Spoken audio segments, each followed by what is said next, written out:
I'm so thrilled. Thank you for joining us, Melissa. Thank you for having me. All right, get a second here.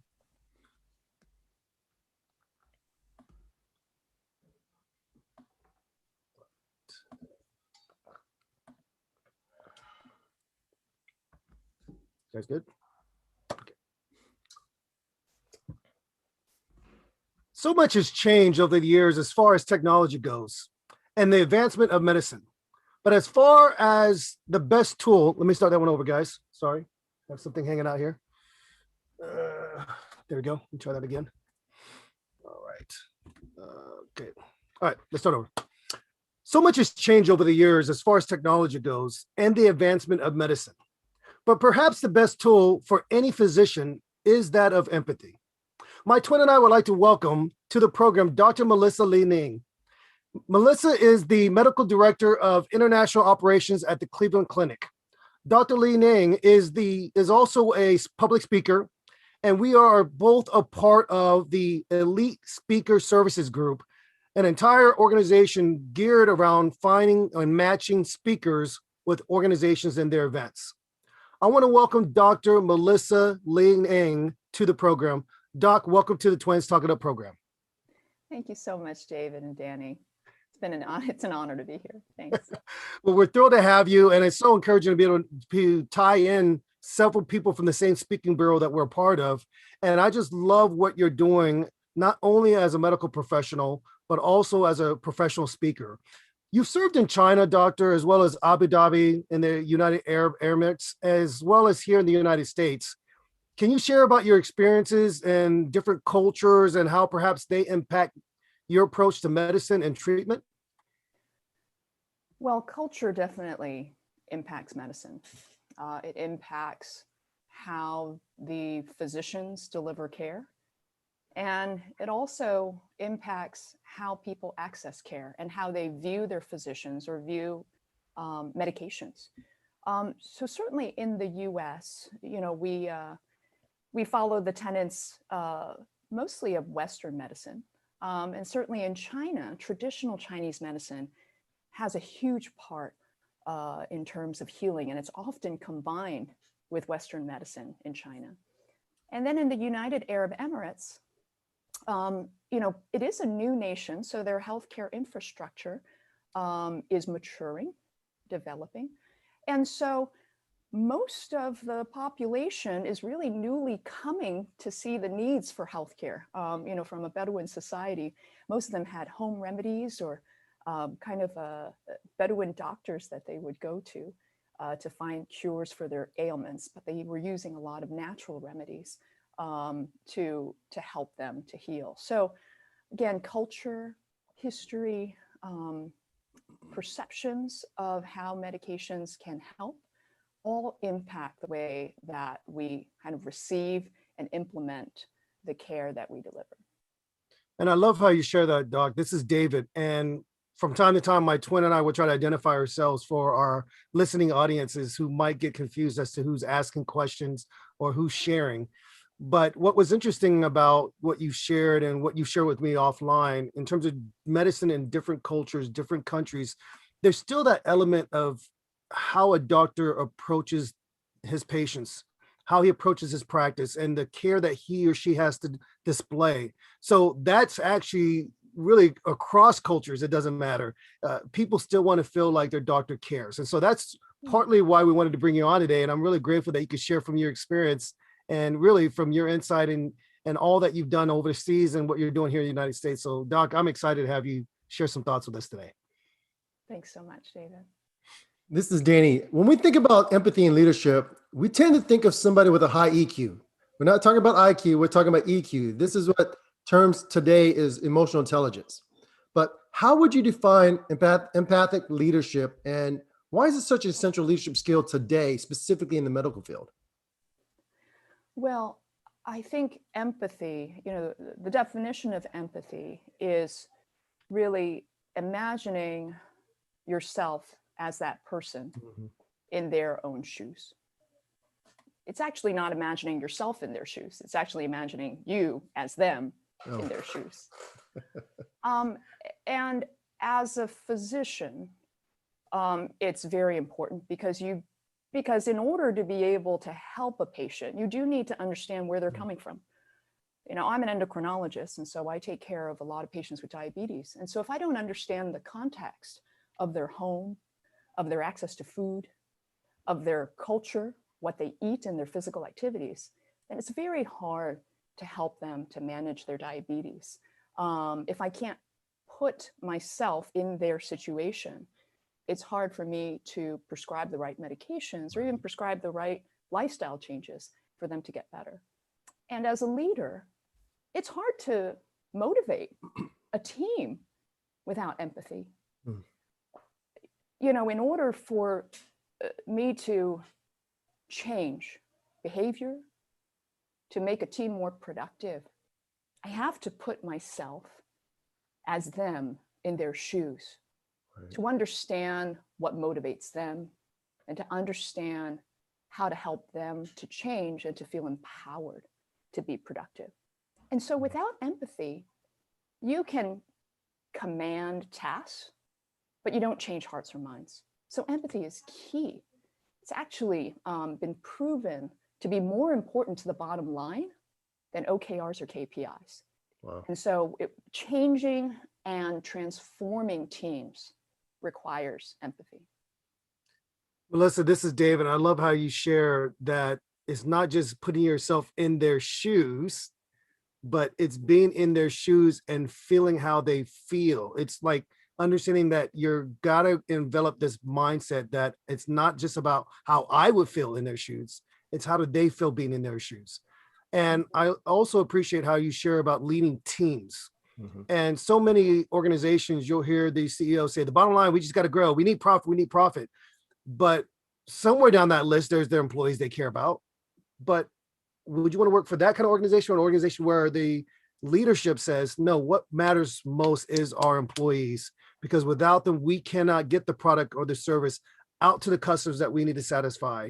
And so when you work for that type of organization, there's more of a motivation to want to help that organization grow. That's the connectivity you're talking about. So let me ask this from a leader who's had incredible oversight with doctors, with administration staff. You served in different cultures. What are some other leadership traits that would define an empathetic leader? I don't know if it's more than just a feeling. Is it something to do with some listening skills? Is it about being present? What are some other traits that you would identify as an empathetic leader? Well, first off, I would say that self-care is important. And I say that in the midst of a pandemic where so much is going on, and particularly as women, where we've had to take on a burden of not just working, but also household responsibilities and childcare, that we forget to take care of ourselves. And so the only way to stay empathetic is with self-care. You've got to actually take care of yourself, your mind, your body, in order to be able to give. Because empathy without self-care leads to burnout, because you're constantly giving and thinking about others and not thinking about yourself, where your own self just get burns up. And so that's one thing, right? In terms of just maintaining that empathy. I think the second thing with empathy is being authentic. It's having a genuine presence, a genuine concern about others. Or else, you can pretend to listen, or you can practice listening and repeat back what you hear. But if it doesn't come across with authenticity, people can see that, they can sense that. And then, you won't be able to build the trust that you need for that team.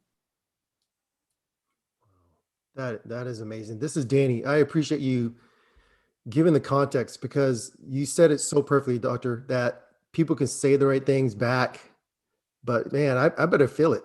Because if I'm not feeling it, I don't believe anything coming out of your mouth. I don't agree with anything you're saying. So I do appreciate you saying that. So what are your thoughts on the stereotype within the medical field that the professionals there, specifically doctors, lack empathy. And is there something that to be said about the care of the treatment and the ability to deliver this potentially challenging news that can go a long way to promoting health?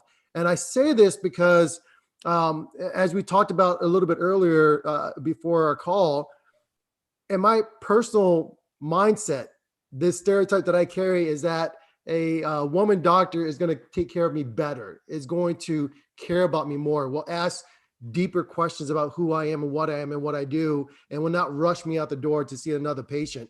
And I don't believe that is true, but over the last, I'm not going to say how many years, but decades, this is what I've come to believe. So outside of that stereotype that I've developed, what other stereotypes are there in the medical field for professionals and specific doctors? Because in reality, most individuals don't believe doctors have empathy, specifically when they're in the medical room. They always feel like they're being rushed out the door. What are your thoughts on that? Well, I think that there are men and women physicians who are very empathetic, and they went into medicine because they want to help. It's not just a cliche. I mean, I am very fortunate and blessed to work with an incredible group of talented physicians, nurses, and administrators who work very hard because they want to see their patients do well. Right. I do think that the practice of medicine has changed with time. There still is a paternalistic culture in medicine where we, as physicians, kind of expect our patients to do what we tell them to. Yeah. And that is because we come into the profession as the subject matter expert. We do expect our patients to listen, to obey, and to follow through, to show up for their appointments, to follow up. And so, when we're seeing a lot of patients and where literally each patient is only scheduled for 15, 20 minutes for each visit, and that includes the nurse time, that includes, the checkout time, the copay time. Yeah. It's a 15 to 20 minute slot. Some are even just 5 or 10 minutes. Some of us believe that empathy takes time. And if you take a look at, there have been lots of studies looking at the patient experience, as well as looking at outcomes. Certainly patient experience, how the patient feels, whether they felt cared for, and whether they would recommend a physician to their friends, becomes very important in terms of a hospital's volume and a hospital's revenue. Right. So hospitals, as well as medical practices, do see the importance of patient experience and helping the patient to feel cared for, okay? But in terms of getting the job done, and kind of at the end of the day, did you take care of all of the patients? Sometimes empathy isn't a priority. But overall, for an organization and for a practice, it is extremely important because patients won't come back if they don't feel cared for. So it is it's a bit of a got to get my work done in 5 minutes, versus, as well as I have to help the patient feel cared for, and I genuinely have to listen, and that does take time, and it does take more energy. And that goes to my comment about self-care, right? After seeing 30 patients a day, you really have to take care of yourself and feed that energy and be able to really fill up again. Yeah, this is Danny. I want to chime in again. I love, Doctor, what you just said. You said 2 key things that really stand out to me. One is the self-care. And when we think about countries around the world, compared to America at times, the corporation understands that employees need time off. Yeah. And in certain countries, you get a month off a year. And if you don't take it, you get reprimanded. Whereas in the US, it's almost the opposite, where you have this feeling that you have to work, and you have to work a lot, and you have to work a lot of hours. Same thing what I was doing last night until almost 2:30 in the morning, was working and finishing up a project for a client. We get this backwards mentality of taking care of the client, but we forget to take care of ourselves. And the second thing you said that really stood out to me, and I really appreciate that. It doesn't matter what field you're in the IT field where I'm in the sales and public speaking field where David is in, or even the medical field, doctor, where you're in. The goal at the end of the day isn't just about profit. It's about taking care of your employees and about taking care of your customers. And if you take care of your customers, you said earlier, if the customers feel like they're cared about, they're going to come back. They're going to recommend you as a physician or as a family doctor to their friends, their neighbors on the net, on Nextdoor, on the WhatsApp group, on the Facebook community group. And so I do appreciate you saying that, because when we think about, even in my field, the corporation that I'm in, a lot of times when we ask the client, the customer, how did you find out about this client? How did you find out about utilizing this software, this services, this technology services through this particular managed service provider? Oh, my friend in this group or in this association recommended you. And I do appreciate you bringing up those two key facts that even if you had a for-profit corporation or you had a hospital, you have to see 30 or 40, 50 patients a day. At the end of the day, the patient is very important to make sure he or she feels comfortable and they feel as if their needs were taken care of. But number two, as a physician who's seen so many patients who have to continue to keep giving of yourself to them, you have to make sure you take care of yourself. So I do appreciate you bringing those two key facts up, because that is very important indeed. Doc, this is David again. Melissa, you mentioned about customer satisfaction, and Dan was kind of alluding to the fact that word of mouth is still probably the most important factor for growing an organization. But when you think about the internal aspect of leadership, and you mentioned this in the very early onset of our program here, that it's important you lead your staffs and your teams in the right way with empathy. Are there such things as, let's say, internal staff evaluations? Why does it matter if a director, someone in your boat, your position, as long as they get the job done? Why does it matter if they are empathetic or really care about their own staffs or employees? Well, I guess it depends on what you mean by getting the job done, right? Whether it's a metric Sure. that the team needs to meet. If that metric is employee engagement and turnover, having empathy, displaying empathetic leadership is the key to affecting those metrics. If getting the job done is a certain number of sales or certain amount of margin or return, you won't be able to hit those metrics if you don't have an engaged and stable team, honestly.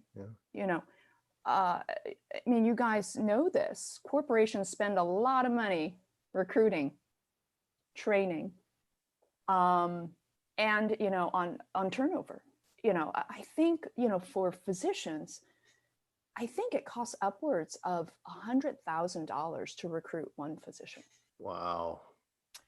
And with a number of, and I don't know if you've read these stats, but a large number of female physicians left the workforce or decreased their time in the workforce because of being stretched. Wow.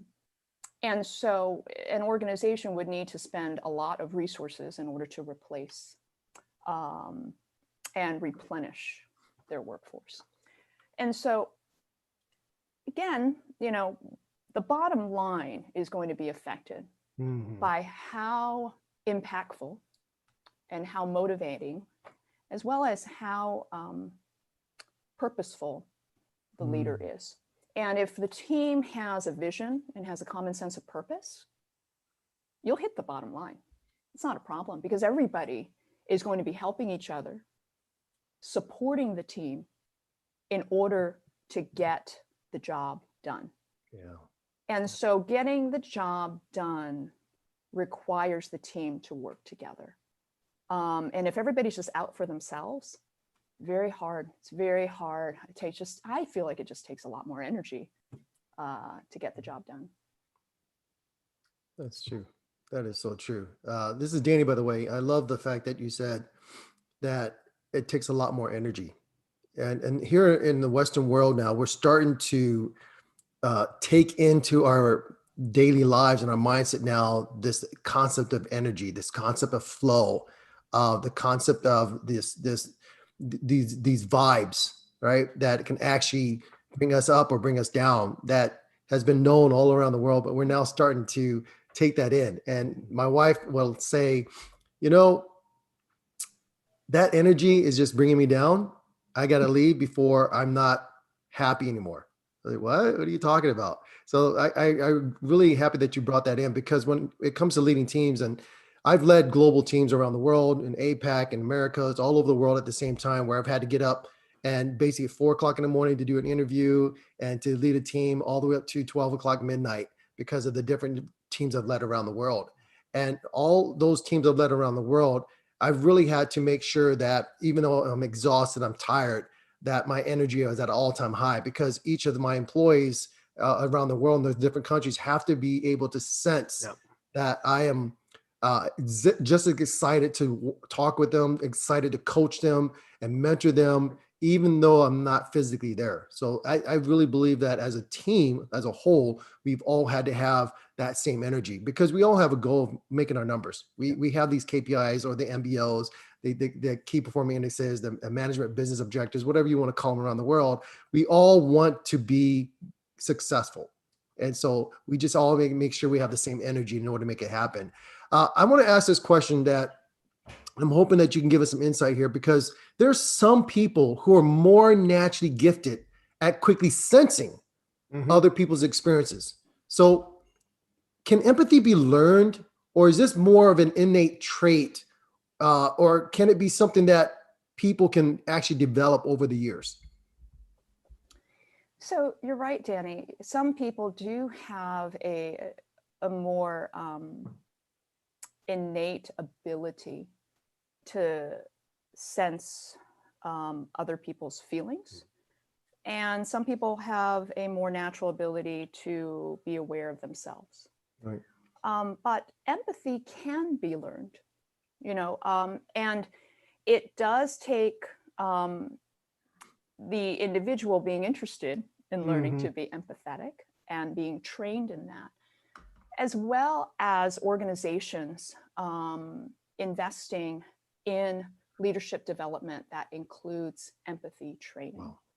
And that, it requires listening and practicing listening, and really pausing before saying anything to think about the impact of what you're going to say to the other person. Yeah.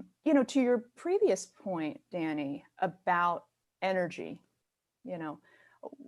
the two words that I think of that we talk about in organizational behavior is resonance and dissonance. When you have a leader that is resonant, it's not just a positivity that they have. It is a vision. It's empowerment, and it spreads across the team. It's that energy that people feel, where they are compelled not just to follow, but they're compelled to help. They're compelled to give of themselves, versus dissonance, where it is a energy sucking, soul sucking, brain crushing type of workplace, where people would call that toxic. Yep. Right? And we know that 80% of people who leave jobs, they don't leave the company, they leave their managers. That's right. Yes, exactly. Okay. And if you imagine that, again, all the turnover, all of the replacement costs, all of that, it is because of the manager. And so, the difference between resonance and dissonance, even if we didn't have those terms for them, we can feel it. We know that when we wake up and we're excited to go to work because we're doing something that is beyond ourselves, that we're doing something important, versus waking up and going, oh my gosh, I need to go to work. you know, it's easy to tell whether you work in a resonant workplace or a dissonant workplace, whether you work for a resonant leader or whether you're part of a dissonant team. Yeah. And so, and all of us want a purpose. All of us want a shared vision. All of us want to do things that we know that matters. Yeah. And if a leader, as well as a team, knows what matters and knows how to work together to get things done, then the sky's the limit. Mm-hmm. That team can do anything. Anything. Mm-hmm. Love it. Love it. This is Danny. I want to do a follow-up with, because you said something so key. One thing that crosses my, wow, $100,000 to recruit a doctor. that's It may that's be more than amazing. that. I'm in the wrong Yeah. field. It might be more. That's right. I think I need to switch over to recruiting in the medical field. That's right. But you had mentioned something that I think many organizations they just fail to do a lot, which is really what I call education. Continuous education within your organizations to help improve your employees. Yep. That is so more needed now than ever before. Not just during Black History Month, not just during Asian American History Month, not just during Pride Month. It is something that needs to be continued education every day. And we think about the fact that that is not being done. When you said something really key, that 80% of the people, when they leave an organization, they don't leave the organization because of the organization, they leave because of the manager. And I would tell you that years and years of experience leading a sales team, that every time I recruit an individual, it's always because they just had to get away from the manager. They actually loved the company they were at. They just had to get away from that manager. And I would tell you, a lot of times people that get promoted are typically being promoted because they were the best or one of the best in that particular organization, that group. And so it was kind of default that they had to be promoted. But being promoted, they weren't necessarily being trained on how to be a leader with empathy. And so empathy typically starts at the top and it gets passed down through most organizations. It becomes a fabric of that company, that identity. It's that expectation how people are going to be treated, how customers will be treated, or clients or patients will be treated. But when empathy is the rule, rather than exception, your team members will work together knowing they're understood and they're valued. And you said that so clearly over and over again, that the team itself, when the energy is there, the resonance is there, that they all have the common goal, they all want to do so well, and they all just want to succeed. It takes a unique leader that can able to fine tune, hone it, and get everybody working at their maximum while also making sure there's self-care for them. Doctor, what is potentially at risk, and what is the cost to the organization if a leader lacks empathy? Well, there's a huge cost to the organization if the leader lacks empathy, because your team isn't sharing the same goals, and they're not seeing the same purpose, and so they're not as committed. And so we see this with higher turnover. We see this with metrics not being met. So, in terms of, there's a study out with accounting firms. And, if you take a look at the executives or the partners that were in these accounting firms, right? So if we talk about, big six accounting firms, and that having a partner that had, advanced degrees, an MBA or whatever, versus somebody with a bachelor's, that they were able to increase productivity by about 78%. But for a leader that had empathy and had emotional intelligence capabilities, the revenue increased by almost 400%. Wow. So it is about the costs. Yes, there are costs to not having empathy, but there are missing benefits when you also don't have it, right? And it just really is important, and there, to your point about organizations not investing in education, the type of, whether you call it continuous education or empathy training or leadership training, does have to be embedded in an organization's strategy. Yeah. Because you actually, the reason why some organizations don't invest in it is because they don't want their people to leave, Mm. right? They don't want to develop them because they don't want them to go somewhere else. Right. If you grow your organization in a way that people can move up, Mm. Mm. then they will want to stay, Mm-hmm. right? Mm-hmm. And so when I mention including it in the strategy, right? Where does the organization want to be in 3 years and 5 years and 10 years, right? And what is that career ladder that the organization can build for these talented individuals, right? So that they will stay, so that the organization continues to grow and prosper.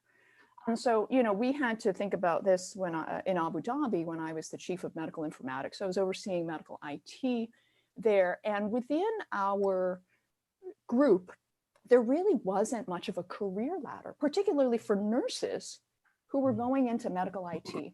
So there's a nurse career development, right? You come in as a nurse, front lines, and then there's, assistant nurse manager, then there's a manager, then there's nursing director, and then there's executive nursing director. So there's a clear ladder for clinical nurses. But what happens when a nurse leaves the clinical area and comes into the IT area? And nurse informaticists are extremely important because they understand the tech side as well as the medical side. What was their career what was going to be their career ladder? And we really had to build this into the strategy in terms of understanding, well, what would they be able to oversee as they move through and move up in the organization? We were able to do that. And then that's when you're going to attract the best people, because they see where they can be in 3 years, 5 years, and 10 years. And so it isn't just about, having a class at lunchtime or a seminar. It really does have to be baked into an organization's strategy in order to develop individuals to work effectively as a team. And then for those teams of teams to really help the organization to grow. Dr. Liang, this is David Brown here. And I want to just say, I love that you made that very, very clear that there has to be a sense of investing in your people. I will say, though, I love how real you've kept this when you said that there are some organizations that just don't want to develop their people because they don't want them to leave. And that really is a reflection on the organization, because you don't provide that career path for them, that growth path. And so it's important to, as you mentioned earlier, embed within the organizational strategy that we've got to have systems, we've got to have opportunities for our leaders to grow. And this is where my company comes in. And this is why I love working with people to say, look, sometimes you need that outside unbiased voice. We're going to support that growth. If you truly want the best for your employees, give them the best. Let's train them. Let's let them have every opportunity to find a path for their own personal success and growth. If you want it for the top, you got to want it for everybody that's in the organization. So I love that you shared that. That was super inspiring. But can I ask this here, because we're talking about empathy, right? We're talking about how to lead people. What are some ways organizations, we're talking about now more of an organizational structure, how can organizations themselves embrace and encourage a spirit of empathy? And I'm not talking about just talking about it, but where there's actually action behind true empathetic leadership. Well, I would say it does start at the top, David. As we discussed earlier, it really does have to be displayed live and genuinely from the leader. And what we've seen at the Cleveland Clinic is really setting up and encouraging coaching, right? Not everybody is bought into empathy and, learning how to listen. Physicians, we had a mandatory communications course for every single person in the Cleveland Clinic. And the group that argued the most against it were the physicians. I'm serious. And the physicians like, well, why do I need to learn this? I do this every day, but so it's kind of ironic. But there are going to be champions. There are going to be people within the organization who are champions of this, who are passionate about this, who can speak to it and can really kind of plant those seeds and help that passion for development, training, continuous improvement for those seeds to grow. And so it's really just the leader or different leaders identifying those champions. And then really seeing how programs can be developed within the organization that fit what the organization needs. So again, I think there are lots of ways to do it. There isn't just one single path, but it does need to be forward looking, and it does need to be done long-term, not just a 6-month gig, but a long-term strategy. Doc, this is Dave. Can I ask you a question, Melissa, about the health pandemic and how it's affected exactly what you stated? If the Cleveland Clinic has implemented some plans for not just the medical doctors, but also the incredible organization, the administration staff, et cetera, say, we want all of you to grow in these arenas, whether it's communication, whether it's team building, whatever you want to talk about. But has the health pandemic shifted or shaped how you've approached leading your staffs? Has it increased leaders' ability to be more considerate of their staffs? I mean, how have things been because of the health pandemic, and how do you see it going forward? You know, there are two aspects of that. And when the pandemic started last year, I would say that what we had learned in terms of communication and teamwork and the importance of teamwork strengthened during the pandemic, because it was all about not just taking care of the patient, but really banding together because there was so much uncertainty. The only certainty that we had at the beginning of the pandemic was having the support of our colleagues, of our team. That was the only thing that was certain. Everything else was uncertain. How is COVID spread? Do we need a mask? Do we need a face shield? Do we need PPE? Do we need this? What do we do? How do we treat? We knew nothing. Wow. The only thing we knew was that when I show up to work, someone's got my back. That strengthened the team. That really unified us in terms of charting uncharted territory. Okay. I would say that as the pandemic continued and got worse, and then got better, and then got worse, I think the thing that was missing was the self-care. And that was when we got to burnout. You know, we gave and gave and gave and gave. We sacrificed our time with our families. We had providers and nurses that could not go home, so we put them up in hotels. And they did not see their families for months. Wow. So when you go through something like that, you know you're giving for a purpose. But at a point, you're exhausted. Yeah. And when we had hundreds and thousands of our own caregivers, of our own nurses and physicians out and infected with COVID, and not being able to be off. Yeah. Wow. Right? Because of the workforce shortage, that compounded on the burnout, right? Because then you know you're needed, but doggone it, how much more can I give? And so I would say the empathy really ramped up, but then it got burned up. And so there was really also a call for self-care. Yeah. Because we knew that we were on the brink of falling off a very, very tall cliff. Because we were pushing and pushing and pushing up a mountain, right? Pushing sick patients up that mountain, pushing uncertainty up that mountain. And we were about to fall off that cliff. And then just realizing, gosh, guys, we need to take a break. We need everyone to take a break. We need you to take care of yourselves. We need you to see your families. When the vaccines came in the middle of December, you know, even though the supply was small, we cheered. We cheered that nursing home residents, that our ICUs, that our COVID units could be the first ones to get vaccinated and be protected.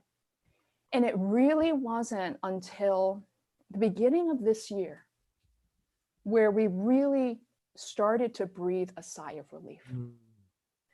And so the pandemic has had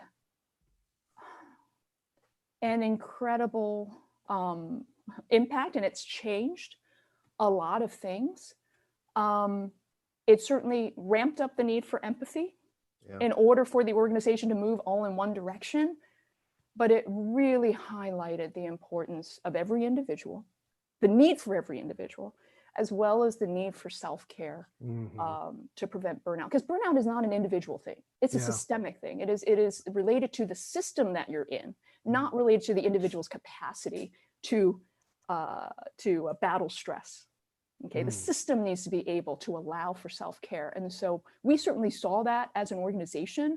And now that things are going towards a new normal, and we're getting busier, our surgical volumes are high, our patient volumes are high, right? We've got to continue filling up our own reserves in order to continue to give. Right. Wow. This is Danny. Dr. Liang, I want to say that I just want to say thank you to all the medical professionals. Yes. You said something so clear that just really impacted my thought process, is that over the last year and even now, I hope that we take more time to think about mental health. And we tend to forget, outside of our own lives, that the people who serve us to ensure that we're healthy, the individuals in the medical field, and I want to thank you for your service as well in the medical field, that they've gone through a lot. Everyone had to understand what was taking place, what was happening. When I think about being in the military myself, my father and my uncle, and thank God for their service to their country and the wars that they fought for their country, we tend to forget that the individuals in the medical field are in the front line. They're fighting a war as well. And they're going through a lot of mental stress. We have this thing called post-traumatic stress syndrome, the PTSD, and we forget that all this year that you guys are going through a lot of stress as well. And you stated in the very beginning when we talked in the podcast that you have to take care of yourself. But sometimes the willingness to serve the community, the willingness to get in the front line of the battle, that your own employees may be impacted mentally. Their own mental health may have been impacted. And I can see now more than ever why empathy is so important to be, as a leader, as you leading your clinic and you leading all your nurses and your doctors, that you have to be able to just see and with your heart as well as with your mind what they're going through. And to be able to take a step back to make sure that you're assessing and taking care of their needs. So I just want to thank you for that. I really want to say that all the people in the medical field, thank you so very much for what you guys are doing. If you're listening to our podcast and you're a teacher, I want to say thank you as well. If you're a parent, as Dr. Melissa said earlier, that this year has been really stressful on parents, specifically mothers who had to work remotely, homeschool their children, and the children are getting bored. They have to take care of their children's needs. It's very stressful. And so I want to say, please, everybody, take a day, a mental health day, to take care of yourself. As Dr. Liang said earlier, that you have to take care of yourself as well. So please, I just want to say kudos to you for leading your clinic and leading your team. And making sure, as you said, your nurses they haven't seen their family for months. They had to go to the hotel. Kudos to you in the Cleveland Health Clinic for also making sure that their needs are taken care of. Instead of trying to have them send them home, driving home exhausted physically, you just put them in the hotel. So I just want to say thank you for that. I really do. Before we continue on, I want to ask, are there any other special projects that you're working on, Doctor, that you would like to tell our podcast about? Maybe any other speaking engagements that you're doing, or anything that is important? Because I think sometimes we tend to forget that you are a motivational speaker. You do speak around the world. You have vast experience from working in different countries, different cultures within the medical field. I love how you talked about how you had to create a program within the medical IT side so that the nurses can have a purpose, because nobody wants to work at an organization without a purpose or without the ability to either advancement. It doesn't always have to be a title, but they have to feel as if what they do matter. But are there any other projects that you're working on that you would like to tell the audience about? Well, certainly I'm working on some projects within the hospital in terms of improving access to care, as well as improving the sustainability of how healthcare is delivered in terms of cost, value, and safety. And so, I just completed another podcast on women leadership with the Cleveland Clinic to celebrate the clinic's 100th year centennial. And so we're highlighting, they were highlighting a number of the women leaders, and they had spoken. So that should be out in a bit. So yeah. That is awesome. That is awesome. I love it. This is Danny, by the way. I'm going to say I'm very grateful to have you on today, Dr. Melissa Liang. I think it's so important to be able to understand that it doesn't matter what field you're in, what industry, what vertical. Every leader has to come across as authentic with a lot of empathy. Because as you said, the 80-20 rule, right? When people leave, it's not because of the organization, it's really because of the managers. So it's so much more important that the leaders support their employees. And by supporting the employees can support their customers. And by supporting the customers, they make referrals and want to come back. Yep. And so I know for me personally, in my neighborhood where we live in, when we get people to move in, they say, hey, we're looking for a family doctor, or we're looking for this or that. I always say, hey, go to my doctor. She's amazing, and here are the reasons why. And it is so easy for me to refer somebody. I'm not being paid to refer my doctor. It's just because of the bond that we've developed over the years. So we want to thank Dr. Melissa Liang for spending time with us. Yes, Doc. For Thank supporting you. our program, for coming on board to really help us to understand that it's not important just to put yourself in someone's shoes. Yes. But you have to make sure that you're assessing how they would feel in their shoes. How would you feel in their shoes? I mean, she stated that dealing with patients who are diabetic, for example, it's about understanding who they are, where they're from, where they live, their culture, their history, all those aspects as you develop the care. That's a lot of work. I mean, she says she can do up to 30 patients a day. And if every single patient is from a different background, a different socioeconomic background, a different cultural background, a different financial background, that is a lot of processing in your head in order to make sure that you're showing empathy towards them. And you can actually see it.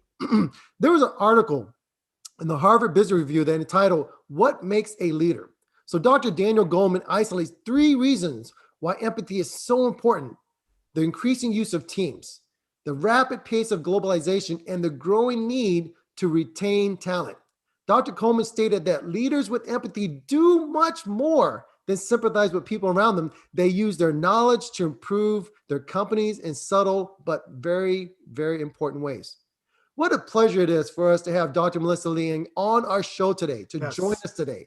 You can reach her at the Elite Speaker Services Bureau. If you would like to reach out to her, have her come speak to your corporate team, have her come speak to your conference and your events, and give you a great understanding on how to run an organization, a great experience on how to reach out to your employees, how to make sure they feel heard and they feel special, please reach out to her at the Elite Speaker Services Bureau, and David will leave her contact information for you as well.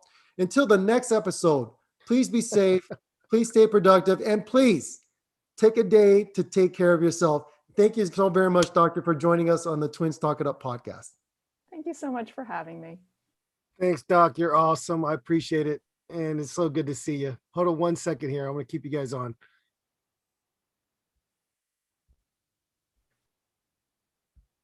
Awesome. Okay, so thank you for coming on, Melissa. That was so fun. You're so easy to speak with, so easy flowing. I mean, honestly, I don't see how you're not doing this all the time. It's because I have to work.